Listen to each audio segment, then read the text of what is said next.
King Charles' idea of a slimmed-down monarchy has not made a good start, it has been claimed. When Charles acceded the throne, it was widely reported that the king would choose to present a slimmed-down version of the royal family, but the monarchy is still costing extraordinary sums of money following the coronation earlier this month. The total cost of the celebrations for the taxpayer reached a reported £161.7 million. Writing in the Daily Mail, royal commentator Norman Baker asked why should the public pay for such vanity excursions. Reflecting on royal events over the past few years, Mr. Baker said, "These are extraordinary sums of money. It is interesting to note that no other European monarchy bothers with a coronation. The last one in Spain, for example, was in 1555. He continued, "Then there was the Queen's Jubilee celebrations last year. The bill for that came in at £28 million. So that's a charge on the taxpayer in just over a year of nearly £450 million, just for those 3 events. And that's on top of the £86.3 million annual payment to the king, up from £7.9 million in 2011. One of the strange, and discomforting, things, as our analysis shows here, is the steady rise in public expense on these events over time." He said the king is a man worth many hundreds of millions, which is not a good look when many people are struggling to pay energy bills and put food on the table. The king appeared to represent his slimmed-down monarchy at the coronation, with only senior working royals being invited to appear on the Buckingham Palace balcony.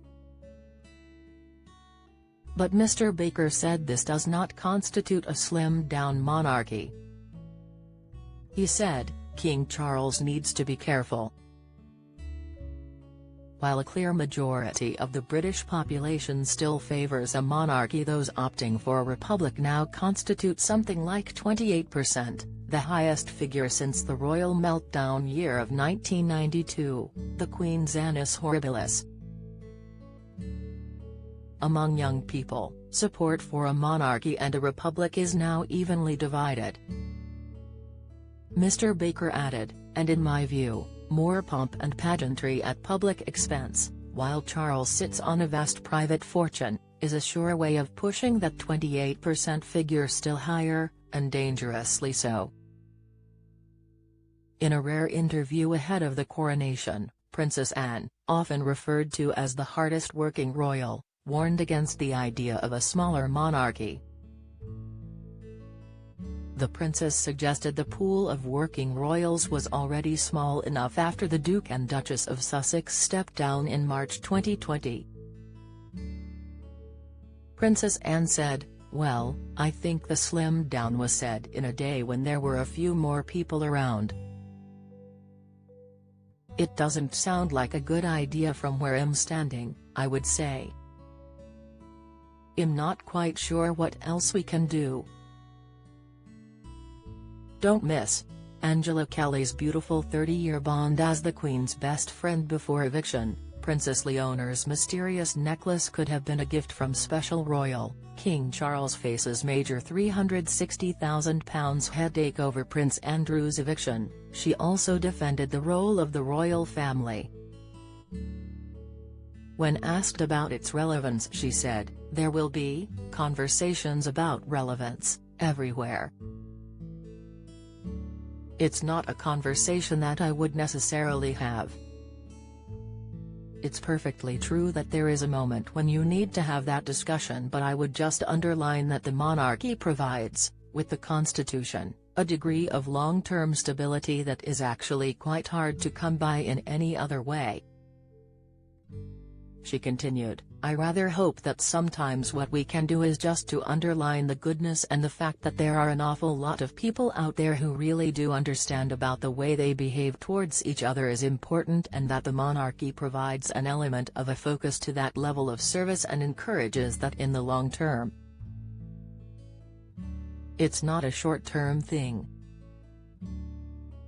You're there for the long term.